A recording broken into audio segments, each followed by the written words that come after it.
Live from Fargo and serving you on TV, online, and on the go. This is Valley News Live at 5. We begin tonight with breaking news. The man accused of murdering a Minnesota woman and throwing her body in the Cheyenne River was sentenced to life. 38-year-old Billy Joe Herman is charged with felony murder, kidnapping, and assault with intent to commit murder in connection with the October 2015 death of 36-year-old Amanda Engst. Her body was found in 2016 in the Cheyenne River, south of Warwick. Authorities say she was strangled and beaten to death. Herman's wife, Crystal, pleaded guilty after she was charged as an accomplice in the woman's death. She has been sentenced to serve 20 years in prison. The fall flood fight continues in rural Barnes County, and as water now covers many roads, the post office in Litchville announced it would only be delivering mail to some of its routes 2 or 3 times a week. Valley News Team's crime and safety reporter Bailey Hurley talked with farmers and neighbors in the area today who say this is the worst they've seen in a long time. 2 days ago, this water wasn't here. With saturated grounds and full sloughs and culverts, there's only one place left for the water to go. Hopefully we don't fall in a big old hole. And those flooded roads have caused postal workers to cut back on mail deliveries to only 2 or 3 days a week, and made others leery of traveling on the sopping wet gravel. Once you start making ruts in them, then you get water sitting in them and they just get wetter, and pretty soon you got a big mud hole in the road. Makes it tough. I'm 78 years old and I've never seen a water like we've got around here now. For Clarence Van Bruggen, this is a fall of many firsts. What I have to harvest is got to follow a prairie road, and that's underwater, so that's making it tough. As most farmers still have about 70% of their crops in the ground, Van Bruggen says most won't get back in the field until it freezes. It's going to be a long harvest, I'm afraid. But Hurley says beyond harvest and mail delivery, he's worried about potential emergency situations. So that's blocked off for anybody needing an ambulance, needs a fire truck. They just can't go through there. And with zero room for any more moisture, most are hoping for an early freeze and say they're praying for better farming next year. We're always optimistic. You got to keep rocking. In Litchville, Bailey Hurley, Valley News Live. Governor Doug Burgum visited a handful of cities on Monday, including Fargo, Grand Forks, and Jamestown, to find out how each area is being impacted by the flooding. The governor says it will help him better understand where funding is needed for farmers, ranchers, and public assistance. The weather seemed to improve today, but it's been slow going. Everyone is still talking about the wind and the rising rivers. Let's find out what's happening this evening in No Wait weather. Hutch? Thanks so much, Andrea. That wind howled all night last night. Fargo picking up a gust over 50 miles per hour once again very early this morning.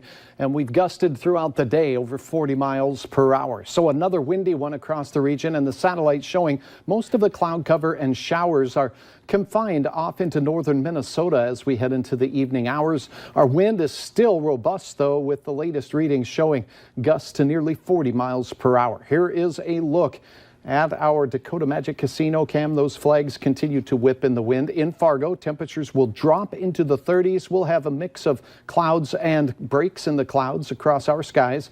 And up in Grand Forks, it'll be partly to mostly cloudy as well, with mid-30s by bedtime tonight. So it will be chilly. It will be windy. And our midweek forecast includes still a chance for more flakes. I'll have details on where that chance is best. And we'll look ahead to some brighter days here in just a couple of moments. I hope so. Thank you, Hutch. You bet. A 28-year-old man is in custody after police say he swallowed some narcotics and then ran from them. Officials say it happened this morning around 10:30. Police tried to pull over Salvador Hernandez, and that's when they say he took off on foot. While running, police say he ingested an unknown amount of narcotics. Hernandez was taken to Altru for evaluation and is awaiting several pending charges. Authorities have released more information on the plane wreckage found near Aberdeen, South Dakota.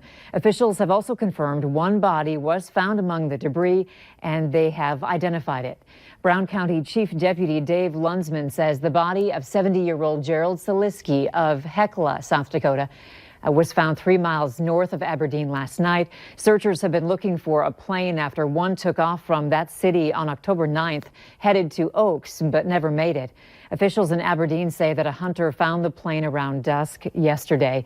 Police again confirmed, have not yet confirmed the wreckage is that missing aircraft that they have been looking for. Authorities are trying to figure out how a shop went up in flames in Carrington, North Dakota. NewsDakota.com is reporting the fire happened yesterday on the north side of the city. The storage building is considered a total loss. No one was injured.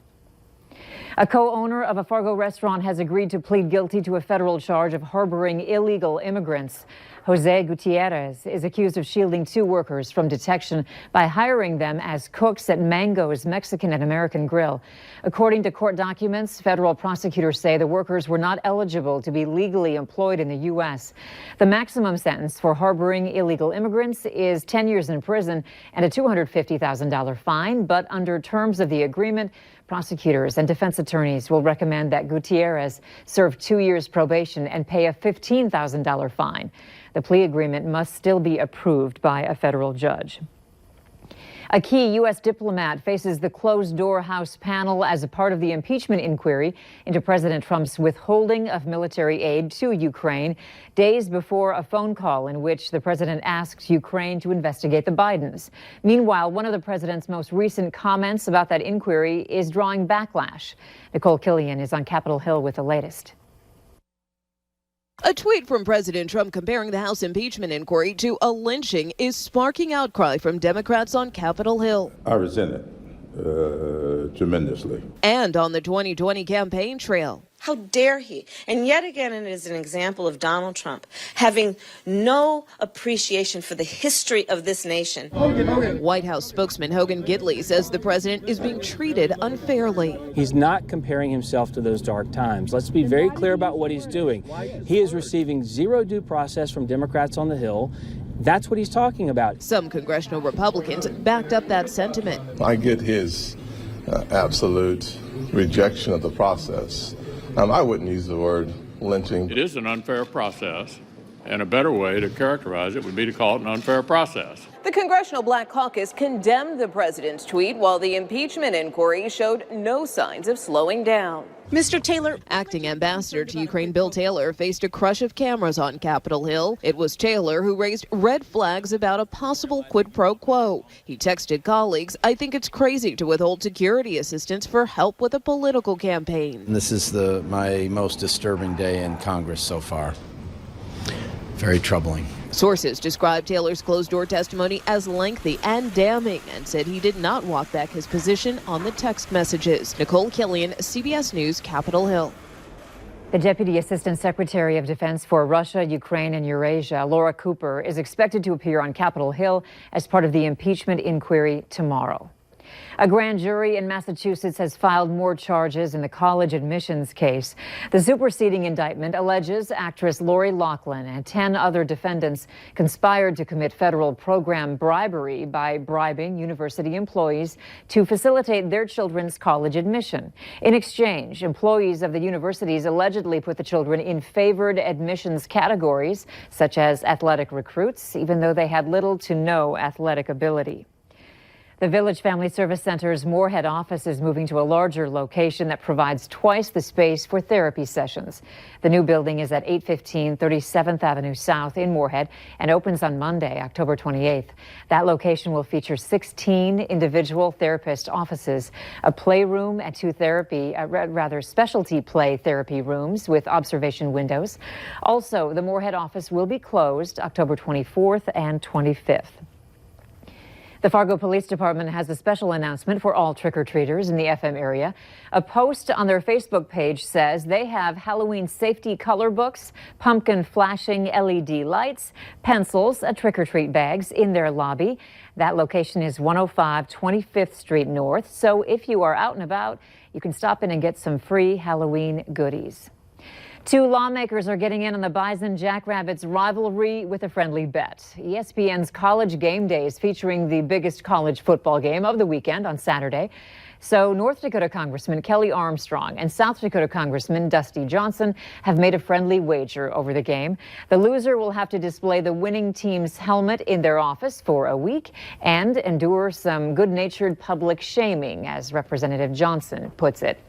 And a reminder to join us again this Saturday for the Farmers Union Insurance Bison Football pregame show. Coverage begins at 1 live from Brookings, South Dakota, with a kickoff to follow at 2 between the Bison and the Jackrabbits on the KVLY and KFYR Bison Football Network.